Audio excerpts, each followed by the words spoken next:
بسم اللہ الرحمن الرحیم۔ السلام علیکم۔ میں ظہیر احمد والشبیر احمد مرنے سے پہلے یہ وصیت کرتا ہوں کہ میری نماز جنازہ میرا بیٹا نہیں بلکہ میری بیٹی دعا پڑھائے گی۔ میری اس وصیت کے پیچھے میری بہت بڑی خواہش ہے۔ میں نے اپنی بیٹی کو ہمیشہ نیک پایا ہے۔ میری بیٹی نے زندگی بھر کوئی گناہ نہیں کیا۔ میں چاہتا ہوں کہ میری نماز جنازہ میری بیٹی پڑھائے کیونکہ میری بیٹی ایک پاک شخصیت ہے۔ میرے شوہر نے ہم سب کے سامنے بیٹھ کر جب یہ وصیت پڑھی، میری آنکھیں پھٹی کی پھٹی رہ گئی تھیں۔ میں تو صبح صبح اٹھی ہی تھی جب مجھے گھر والوں کے شور نے جگا دیا۔ میں سمجھی کہ کوئی معمول کی بات ہوگی، مگر پتہ چلا کہ میرے سسر قضائے الہی سے وفات پا چکے ہیں۔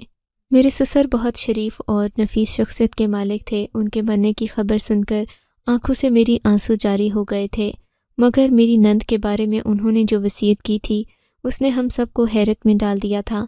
میرے سسر نمازی، پرہیزی اور متقی شخص تھے۔ ظاہر ہے وہ کوئی بے بات تو نہیں کر رہے تھے۔ ان کی وصیت میرے شوہر نے ہم سب کے سامنے پڑھ کر سنائی تو ہم لوگ بھی حیران ہو گئے تھے، مگر ایک کمرے میں ہم سب موجود تھے اور دعا موجود نہ تھی۔ دعا میرے سسر کی بیٹی تھی، یعنی میری سب سے چھوٹی نند۔ اس کی عمر 30 سال ہو چکی تھی، مگر دعا کے بارے میں اس کے باپ کی یہ وصیت سن کر ہم سبھی حیران رہ گئے تھے۔ کسی نے سوچا بھی نہیں تھا کہ ظہیر صاحب کے مرنے پر وہ اتنی عجیب و غریب وصیت کر کے جائیں گے جسے پورا کرنا ناممکن ہی نظر آتا تھا۔ میرے شوہر نے یہ وصیت سب کے سامنے پڑھی تھی۔ ہم لوگ بھی حیران تھے۔ وہ کہنے لگے کہ چلو دعا کے کمرے میں چلتے ہیں، چل کر اسے بھی یہ بات بتاتے ہیں، کیونکہ جب سے ابا جان کی وفات کا اعلان ہوا تھا دعا کمرے میں بند ہو گئی تھی۔ ویسے بھی وہ کمرے میں ہمیشہ اکیلی ہی رہتی تھی، دروازہ بند ہوتا اور وہ باہر کم ہی آیا کرتی تھی۔ مجھے وہ دن اچھی طرح سے یاد ہے جب میری شادی کے روز ایک عورت میرے سامنے آئی اور مجھ سے کہنے لگی، اپنی نند دعا سے بچ کر رہنا، تم نہیں جانتی کہ وہ کس قسم کی لڑکی ہے، تم ابھی اس گھر میں نئی آئی ہو، دیکھ لینا کہ وہ تمہارے ساتھ کیا سلوک کرے گی۔ میں اس عورت کی باتوں سے ڈر گئی تھی، مگر جب سے میں اس گھر میں آئی تھی میں نے ایک ہی بات محسوس کی تھی کہ دعا تو اپنے کمرے سے ہی نہیں نکلتی تھی، ہر وقت اپنے کمرے میں بند رہتی۔ پتہ نہیں وہ ایسا کیوں کرتی تھی۔ رات کو اس کے کمرے سے عجیب عجیب آوازیں آتی تھیں۔ یہ ساری خصوصی چیزیں جو میں نے اپنے ذہن میں بٹھائی تھیں کبھی کسی سے نہ کہی تھیں، کیونکہ اس گھر میں دعا کے بارے میں کوئی بندہ بات نہیں کرتا تھا، بلکہ دعا باہر ہی نہ آتی، وہ اس گھر میں جیسے رہتی ہی نہیں تھی۔ مگر میرے سسر کے مرنے کے بعد یہ وصیت پڑھ کر ہم سبھی حیران رہ گئے تھے۔ دعا تو اپنے باپ سے بھی کھچی کھچی سی رہتی تھی، اس نے زندگی بھر شاید ہی کسی سے بات کی ہوگی، مگر آج میرے سسر نے ایک ایسی وصیت کر سے ہی پوچھا کہ کیا بات ہے۔ ہم نے کہا کہ ابا جی نے تمہارے بارے میں ایک وصیت کی ہے۔ میں جانتی تھی کہ اسے جائیداد وغیرہ سے کوئی لالچ نہیں۔ کہنے لگی کہ مجھے اپنی جائیداد نہیں چاہیے، آپ لوگ اپنے اپنے حصے لے لیں، میرا رہنے دیں۔ نہیں دعا، بات اپنے ابا جی کے جنازے کے بارے میں ہے، تمہیں سننا پڑے گی۔ دعا نے دروازہ کھولا، میرے شوہر کمرے میں داخل ہو گئے۔ میں نے دیکھا کہ دعا ابھی تک خود کو کالی چادر میں لپیٹے ہوئے تھی، لگ رہا تھا جیسے وہ ہم سب سے کچھ چھپا رہی ہو۔ میرے شوہر نے اسے وہ ساری وصیت پڑھ کر سنا دی۔ دعا پریشان ہو گئی۔ بھائی جان، آپ کو بھی پتہ ہے کہ میں ساری زندگی اپنے کمرے سے باہر نہیں نکلی، اب آپ مجھ سے کیسے یہ توقع کر سکتے ہیں کہ میں جا کر ابا جان کی نماز جنازہ پڑھاؤں؟ آپ اس وصیت کے بارے میں مولانا صاحب سے پوچھ کر کوئی ایسا حل نکال لیں کہ جس میں مجھے گھر سے باہر نہ نکلنا پڑے، ورنہ آپ تو جانتے ہیں کہ میرے لیے یہ کس قدر مشکل کام ہے۔ میں چاہ کر بھی ایسا نہیں کر پاؤں گی۔ دعا کی بات سن کر میرے شوہر غصے میں آ گئے۔ تم ہوش میں تو ہو، یہ ابا جان کی وصیت ہے، ان کی آخری وصیت ہے، تمہیں اس کو پورا کرنا ہی پڑے گا۔ کوئی بیٹی اپنے باپ کی آخری خواہش سے کیسے منہ پھیر سکتی ہے؟ دعا، تمہیں شرم آنی چاہیے یہ بات کرتے ہوئے بھی۔ میرے شوہر نے یہ بات دعا سے کہی تو وہ بھی جذباتی ہو گئی۔ اچھا بھائی، میں کوشش کرتی ہوں کہ میں ایسا کر لوں، لیکن میں نے تو کبھی نماز جنازہ پڑھاتے ہوئے کسی کو نہیں دیکھا۔ آپ بھی جانتے ہیں کہ میں کبھی گھر سے باہر ہی نہیں نکلی، تو پھر آپ مجھ سے یہ توقع کیسے کر سکتے ہیں؟ پہلے آپ مجھے نماز جنازہ کی سارے فرائض سمجھا دیں کہ کیسے پڑھائی جاتی ہے، اس کے بعد ہی میں کچھ سوچوں گی۔ دعا، سوچنے کا وقت نہیں ہے، تمہیں جلدی کرنا ہوگا۔ ابھی تم تھوڑی دیر میں تیاری کر لو، ابا کو غسل دیا جا چکا ہے، ان کو کفن بھی پہنا دیا ہے، اب بس تمہارا انتظار ہے۔ میں سب لوگوں کو جمع کرتا ہوں، تمہیں باہر رکھ کر نماز انتظار ہے۔ میں سب لوگوں کو جمع کرتا ہوں، تمہیں باہر رکھ کر نماز جنازہ پڑھانا ہی ہوگی۔ میں نے مولوی صاحب سے بھی پوچھ لیا ہے۔ مولوی صاحب نے کہا ہے کہ جیسے آپ کے ابا جان کی وصیت ہے اسے پورا کیا جائے، کیونکہ کسی بھی مردے کی وصیت کو رد نہیں کیا جا سکتا، وہ بھی اس وقت جب وہ آپ کے لیے ایک نیک اور شفیق باپ کی حیثیت سے رہے ہوں۔ دعا ایسی ضد نہ کرو کہ جس کے لیے مجھے تم پر سختی کرنا پڑے۔ میرے شوہر نے اپنی بہن کو سمجھا دیا تھا کہ وہ اس کی کوئی بات نہیں سنیں گے، اس لیے اسے نماز جنازہ پڑھانا ہی ہوگی۔ پھر پتہ نہیں میرے شوہر کو کیا سوجھی، مجھ سے کہنے لگے کہ تم باہر جاؤ، مجھے دعا سے اکیلے میں بات کرنی ہے۔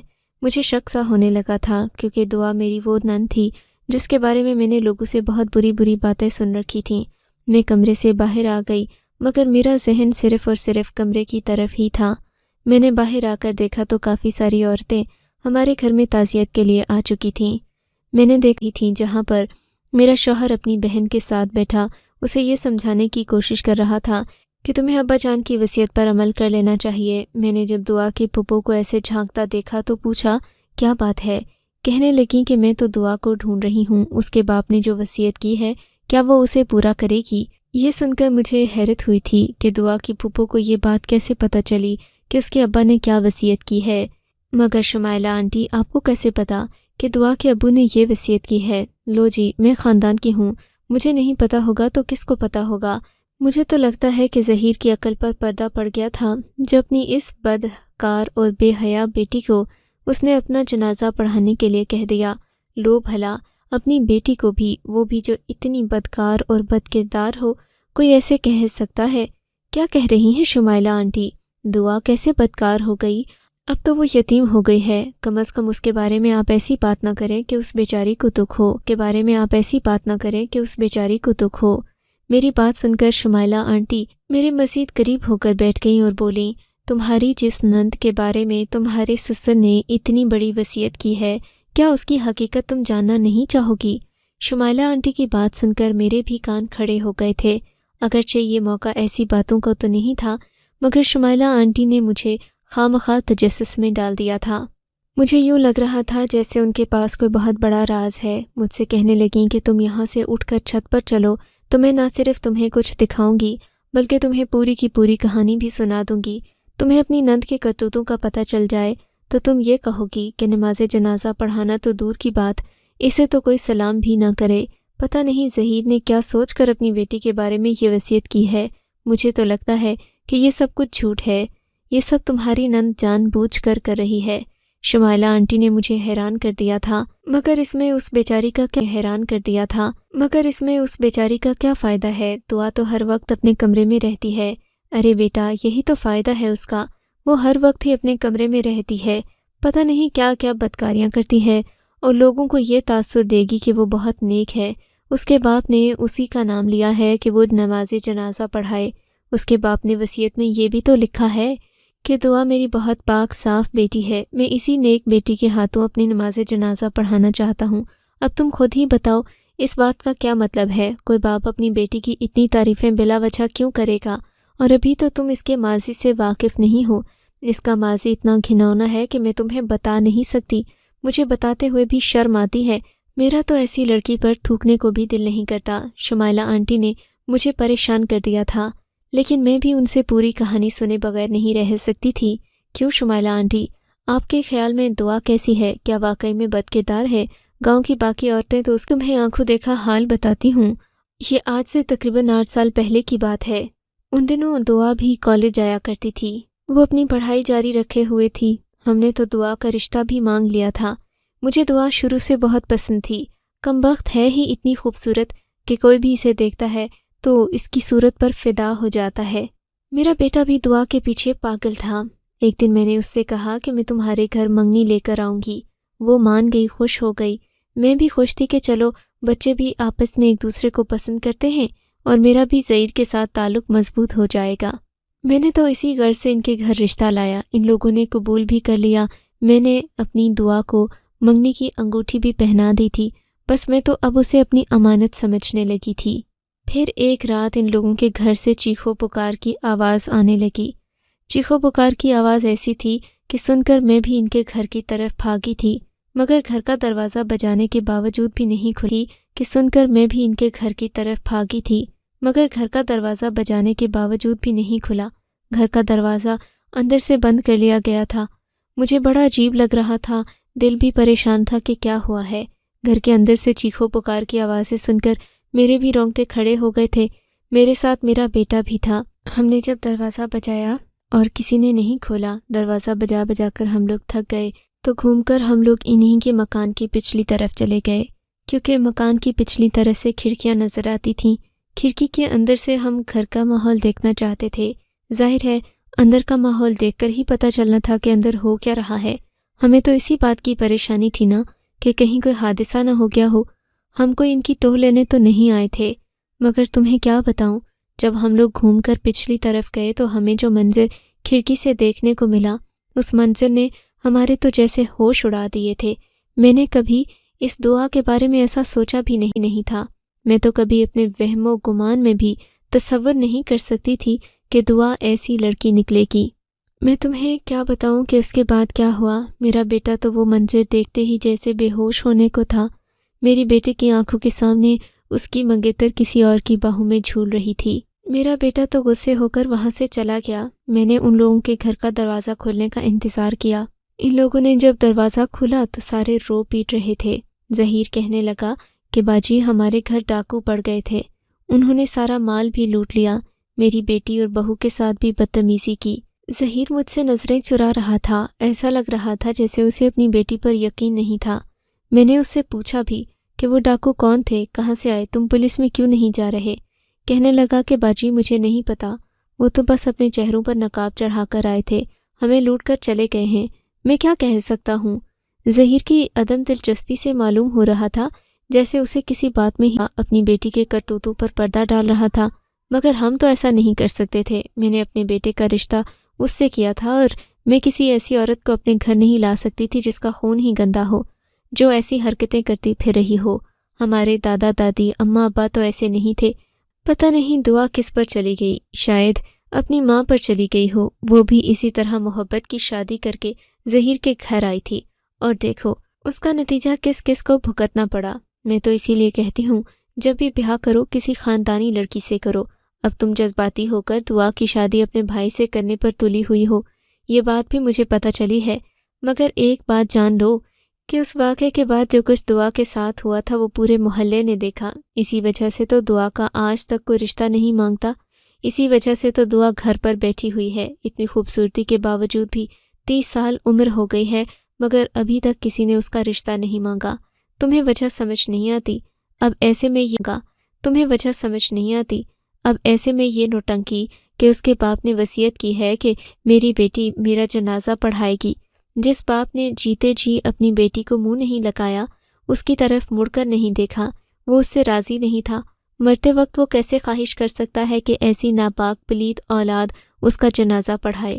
یہ تو مجھے سراسر سازش لگتی ہے، اس کے پیچھے کوئی اور وجہ ہوگی، تم دیکھ لینا۔ میں مان ہی نہیں سکتی کہ ظہیر ایسی بے وقوفانہ خواہش کرے، اور تم جانتی ہو کہ اس ڈکیتی کے بعد ان کے گھر میں کیا ہوا تھا؟ دعا نے تو گھر سے نکلنا ہی چھوڑ دیا تھا، چھوڑتی بھی کیوں نہیں، پیٹ سے جو ہو گئی تھی۔ کسی ناجائز بچے کو پالنا اور دنیا کے سامنے لانا آسان بات تو نہیں ہوتی۔ پہلے تو ظہیر نے اپنی بیٹی کے کرتوتوں پر پردہ ڈالنے کی پوری کوشش کی، مجھ سے بھی کہا کہ آپا تم رشتہ ختم نہ کرو، میری بیٹی میں ایسی کوئی بات نہیں ہے، تم بلا وجہ شک کر رہی ہو، میں کیسے شک نہ کرتی تم یہ بتا دو، جیسے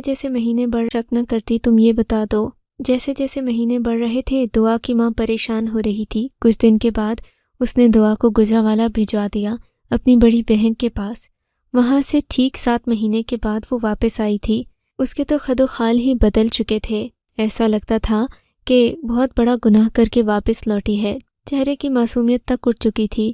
اب اس دعا میں پہلے والی بات نہیں رہی تھی، بس اس کے بعد اس نے گھر میں رہنا شروع کر دیا، کچھ عرصے کے بعد قرآن پاک پڑھنے لگ گئی، اور یہاں تک کہ محلے کے بچوں کو بھی قرآن پڑھانا شروع کر دیا۔ مگر میں تو جہاں دیدہ عورت ہوں، اس لڑکی کے سارے تیور اچھے سے جانتی ہوں، مجھے سب پتہ ہے کہ یہ اس کی نوٹنکیاں ہیں، اب یہ باپ والا ناٹک کر کے پتہ نہیں کیا ثابت کرنا چاہتی ہے۔ میں شمائلہ آنٹی کی باتیں سن کر ایک جگہ ساکت ہو کر رہ گئی تھی، مجھے دعا کے بارے میں اتنی باتیں واقعتاً کبھی بھی نہیں معلوم تھیں۔ میں خاموشی سے اٹھ کر نیچے آ گئی، اپنے شوہر سے بات کی کہ کیا دعا واقعی میں خاموش ہو جاؤ، یہ میرے گھر کا معاملہ ہے۔ اپنے شوہر کو اتنے غصے میں دیکھ کر میں بھی سہم گئی تھی۔ مجھے تو سمجھ نہیں آ رہا تھا کہ آخر میرے شوہر کو کس بات کا غصہ ہے۔ میں یہی سوال لے کر دعا کے کمرے میں گئی، مگر اس نے کمرے کے دروازے کو اندر سے بند کر رکھا تھا۔ میں نے دروازہ بجایا، دعا نے دروازہ کھولا، باہر آ گئی۔ اس نے کالے رنگ کا عبایا اوڑھ رکھا تھا۔ کہنے لگی کہ بھابھی میں تیار ہوں، ابا کا جنازہ پڑھانے کی میں نے مکمل تیاری کر لی ہے۔ ویسے بھی مجھے علم تو تھا کہ ابا ایسا کچھ کریں گے، لیکن مجھے یقین نہیں تھا کہ ابا اتنا بڑا قدم اٹھا لیں گے۔ بہرحال ابا کی مرضی، جیسا وہ کہیں میں اسی میں خوش ہوں۔ اب دعا مجھے بدلی ہوئی عورت لگ رہی تھی۔ مجھے اس پر ذرا بھی ترس نہیں آ رہا تھا، بلکہ وہ تو بالکل ٹھیک ٹھاک تھی، نہ ہی وہ جذباتی ہوئی تھی، نہ اس نے آنکھ سے ایک بھی آنسو بہایا تھا۔ مجھے اس پر حیرت ہو رہی تھی۔ ایسی لڑکیاں بھی پائی جاتی ہیں جو اپنے ماں باپ کے مر جانے پر بھی کسی قسم کا فرق نہیں پڑنے دیتی خود پر۔ میں دل میں سوچنے لگی، ہم تو اپنے ماں باپ سے بہت محبت کرتے ہیں۔ میں نے دعا سے کہا، کہنے لگی کہ میں بھی اپنے باپ سے بے پناہ محبت کرتی تھی، اسی وجہ سے ان کی عجیب و غریب شرط مان رہی ہوں، ورنہ اگر میری جگہ کوئی اور ہوتا تو کبھی بھی یہ شرط ماننے پر تیار نہ ہوتا۔ میں نے بس اپنے بابا کی محبت میں اس بات کو تسلیم کر لیا ہے، ورنہ آپ جانتی ہیں کہ میری شہرت محلے میں کیسی ہے، میں تو کبھی گھر سے نہیں نکلی۔ دعا کی یہ 2 نمبر باتیں اب مجھے بہت غصہ دلا رہی تھیں۔ میں نے دیکھا اس نے نقاب کر رکھا تھا، تبھی میرے شوہر نے دعا سے کہا کہ اس کو نقاب اتارنا پڑے گا۔ کیا مطلب ہے بھائی جان، میں اتنے سارے مردوں کے سامنے بنا نقاب کے جاؤں گی؟ ابا کی وصیت پر اگر عمل کرنا ہے تو پھر تمہیں یہ بھی کرنا پڑے گا۔ ابا نے خود مجھ سے کہا تھا کہ دعا کبھی اپنا چہرہ نہیں چھپائے گی، اپنا چہرہ کھلا چھوڑو اور چلو چل کر ابا کا نماز جنازہ پڑھاؤ۔ میرے شوہر نے سختی سے دعا کی طرف دیکھ کر کہا، نماز جنازہ پڑھاؤ۔ میرے شوہر نے سختی سے دعا کی طرف دیکھ کر کہا۔ اس کے چہرے کا رنگ پیلا پڑ رہا تھا۔ اب تو مجھے بھی اس پر شک ہو رہا تھا کہ وہ باہر کیوں نہیں جانا چاہتی۔ بہرحال دعا نے بڑی ہمت دکھائی، اس نے اپنے بال باندھ لیے، اچھے سے خود کو ڈھانپ لیا، چہرہ کھلا چھوڑا اور میرے شوہر کے ساتھ گھر سے چلی گئی۔ سب عورتیں بھی حیران ہو رہی تھیں۔ دعا اپنے باپ کا نماز جنازہ پڑھانے جا رہی تھی۔ دعا کے کردار پر ہر ایک کو ہی شک تھا، کیونکہ جو کچھ اس کے ساتھ منسوب ہو چکا تھا، اس کے بعد ایسی لڑکیوں پر کوئی بھی یقین نہیں کرتا، چاہے وہ اپنے گھر والے ہی کیوں نہ ہوں۔ میرے شوہر کا بھی رویہ دعا کے ساتھ عجیب سا ہی ہوتا تھا، اس سے زیادہ بات چیت بھی نہیں کرتے تھے، مگر ابا جان کی وصیت کے بعد سے ان کا رویہ بدل چکا تھا۔ جیسے ہی دعا گھر سے نکلی، گھر میں وہی باتیں ہونے لگیں کہ پتہ نہیں اب یہ کیا گل کھلائے گی، وہاں مردوں کو بہکانے جا رہی ہے، وغیرہ وغیرہ۔ ہمارے گھر کے اندر موجود بہت ساری عورتیں ایسی تھیں جو دعا کو سخت جیسے دعا کو بدنام کر رکھا تھا۔ بہرحال تقریباً شام کے وقت جب جنازہ دفن ہو گیا تو میرا شوہر دعا کو گھر لے کر آیا۔ میں حیرت سے اسے دیکھنے لگی تھی، اس کے چہرے پر بھی خوشی تھی۔ وہ دعا جو گھر سے نکلتے ہوئے اپنے چہرے پر ایک عجیب سی اداسی لے کر گئی تھی، جس کی آنکھوں سے صرف پریشانی چھلک رہی تھی، اب وہ بہت خوش دکھائی دے رہی تھی۔ میں نے دیکھا میرا شوہر بھی مطمئن لگ رہا تھا، دونوں کی آنکھوں میں عجیب سا اطمینان تھا۔ میں نے اپنے شوہر سے پوچھا کہ کیا دعا نے نماز جنازہ پڑھائی؟ کہنے لگا کہ پڑھانے کی نوبت نہیں آئی۔ کیوں نہیں آئی؟ ایسا کیا ہو گیا؟ بس میں نے تمہیں کہا تھا نا کہ ابا کی یہ وصیت بلا وجہ نہیں تھی، اس کے پیچھے ایک بہت بڑی حکمت تھی جو ہمیں آج سمجھ آئی ہے۔ میں تو سوچ بھی نہیں سکتا تھا کہ ایک باپ اپنی اولاد کے بارے میں یہاں تک سوچ سکتا ہے۔ اب تم سب لوگ گھر میں تیاری کرو، 1 مہینے کے بعد میں دعا کو رخصت کر کے بھیج رہا ہوں۔ اس کی شادی ہو رہی ہے، رشتہ مل چکا ہے، بات پکی ہو چکی ہے، میں اپنے شوہر کی ہو چکی ہے۔ میں اپنے شوہر کے منہ کی طرف دیکھنے لگی تھی، میں تو ہکا بکا رہ گئی۔ یہ آپ کیا کہہ رہے ہیں؟ دعا کی شادی ہو جائے گی؟ آپ نے تو کسی کو رشتہ نہیں دکھایا، گھر بھی نہیں بلایا، پھر یہ بات آپ کیسے کہہ سکتے ہیں؟ میری بات سن کر میرا شوہر مسکرایا اور بولا، بس ابا نے اس کا کام کر دیا تھا۔ ابا جان نے اپنی بیٹی کے لیے جو سوچا وہ بہترین تھا۔ تمہیں پتہ ہے کہ اس کی شادی کس سے ہو رہی ہے اور کیوں ہو رہی ہے؟ بلکہ تمہیں کیوں بتاؤں، تم تو بدنیت عورت ہو۔ میری بہن کے بارے میں تم نے کبھی نہ ہی منہ سے کوئی اچھے الفاظ کہے اور نہ کبھی اس کے بارے میں اچھی سوچ رکھی۔ میں اپنی بہن کی شادی کی تیاریاں خود کروں گا۔ شوہر کا یہ رویہ میرا دل دکھا رہا تھا، مگر میں خاموش تھی کیونکہ مجھے کوئی بات سمجھ نہیں آ رہی تھی۔ میں نے سب لوگوں سے پوچھا کہ کیا دعا نے نماز جنازہ پڑھایا۔ کسی نے مجھے کوئی خاص جواب نہیں دیا تھا، شاید کوئی اس بات سے واقف ہی نہیں تھا۔ میرے شوہر نے مجھے کچھ بھی بتانے سے انکار کر دیا تھا، بس مجھ سے یہی کہا کہ دعا کے نکاح کے نکاح کی تیاریاں کرو، میں اس کی شادی کروں گا، اب وہ اس گھر سے چلی جائے گی، عزت سے اپنا گھر بسائے گی۔ میں نے بھی دعا کے نکاح کی تیاریاں شروع کر دی تھیں، مگر شمائلہ آنٹی وہ واحد عورت تھیں جنہوں نے مجھے سچ اور حقیقت سے دوبارہ آگاہ کیا۔ پتہ نہیں وہ کیسے اس وقت قبرستان میں موجود تھیں، انہوں نے ہی دعا کو باپ کے جنازے میں جاتے دیکھا۔ مجھے آنسوؤں کے بیچ انہوں نے بتایا، بیٹی مجھ سے بہت بڑی غلطی ہو گئی، اس دن جو بھی باتیں میں نے تمہیں بتائی تھیں ان کا دوسرا رخ نہیں دیکھا میں تو بس خود کو ہی صحیح سمجھتی رہی۔ میں یہ نہیں جانتی تھی کہ وہ شخص جو اس دن دعا کے ساتھ تھا، جسے میں نے دیکھا تھا، وہ کوئی اور نہیں بلکہ اسی کا شوہر تھا۔ یہ وہی آدمی تھا جس کے ساتھ دعا نکاح کر چکی تھی، مگر اپنے باپ کے روب دبدبے کی وجہ سے اس نے کبھی بھی کسی کے سامنے نام نہیں لیا کہ وہ خفیہ طور پر محت سے نکاح کر چکی ہے، جس آدمی کی وجہ سے ہم نے باپ نے پھر بھی اپنی عزت رکھنے کے لیے اس کے اس نکاح سے انکار کر دیا، کہا کہ ہم تمہارا نکاح نہیں مانتے، تمہیں شمائلہ کے بیٹے سے ہی شادی کرنا پڑے گی۔ جس کے ساتھ دعا نے خود نکاح کیا تھا وہ بہت امیر ترین شخص تھا۔ جو کچھ ڈاکے کی آڑ میں اس نے دعا کے ساتھ کیا وہ تو اس کا بدلہ تھا، وہ انتقام جو اس نے اس وقت سے سوچ رکھا تھا جب سے دعا نے اپنے ماں باپ کی پسند کے سامنے سر جھکایا تھا۔ مگر وہ بھی خاندانی شخص تھا، اس نے دعا کو چھوڑا نہیں، اس امید پر اس کے ساتھ تعلق قائم کیا تھا کہ وہ اپنی اولاد کی خاطر اس کو قبول کر لے گی۔ اس میں سب سے بڑی غلطی اس کے ماں باپ کی بھی تھی، جنہوں نے اس پر ذہنی دباؤ ڈالا، اسے اس کی اولاد بھی چھینی، اس کو اس کے شوہر سے بھی دور کر دیا، زندگی بھر کے لیے اسے خوشیوں سے محروم کر دیا۔ دعا نے لوگوں کے الزامات سہ لیے، مگر لوگوں کے سامنے اپنی زبان نہیں کھولی، نہ ہی کسی کو یہ بتایا کہ جو شخص اس کے گھر آیا تھا وہ اس کا اپنا شوہر تھا۔ اس واقعے نے ظہیر کو بھی اللہ کے قریب کر دیا تھا۔ پتہ نہیں اس کو یہ بات کیسے معلوم تھی کہ جو کچھ وہ سوچ رہا ہے وہ ممکن ہو پائے گا۔ دعا کا شوہر بھی جنازے میں آیا تھا۔ جب اس نے اپنی بیگم کو سب کے سامنے دیکھا تو اس سے رہا نہیں گیا، بے اختیار وہ اپنی بیگم سے معافی مانگ کر اس کے پاؤں پڑ گیا، کہا کہ میں تمہیں اپنانے کو تیار ہوں۔ دعا تو شاید اسے بھول چکی تھی، زندگی میں آگے بھی بڑھ چکی تھی، مگر شاید اپنے باپ کے جنازے پر اسے اس طرح دیکھ کر اس شخص کا پچھتاوا جاگ اٹھا۔ اس نے دعا کو اپنی بیوی کے طور پر قبول کر لیا ہے، اسی وجہ سے تمہارے شوہر نے تمہیں کہا ہے کہ دعا کے نکاح کی تیاری کرو، وہ اس سے دوبارہ نکاح کرے گا، بارات لے کر آئے گا، اسے عزت سے بہا کر لے جائے گا۔ دیکھو باپ کا نماز جنازہ اس نے پڑھایا تو نہیں، مگر کتنی بڑی حکمت تھی اس کے پیچھے کہ دعا کو اس کے شوہر سے ملوا دیا۔ سچ ہے کہ ماں باپ مرتے ہوئے بھی اپنی اولاد کے بارے میں ہی سوچتے ہیں۔ آپ کو اگر یہ کہانی اچھی لگی ہے تو اس ویڈیو کو لائک کیجیے اور اس طرح کی مزید کہانیاں سننے کے لیے ہمارے چینل کو ضرور سبسکرائب کیجیے۔ کہانی سننے کا شکریہ۔ آپ سے ملاقات ہوگی اگلی ویڈیو میں، تب تک کے لیے اللہ حافظ۔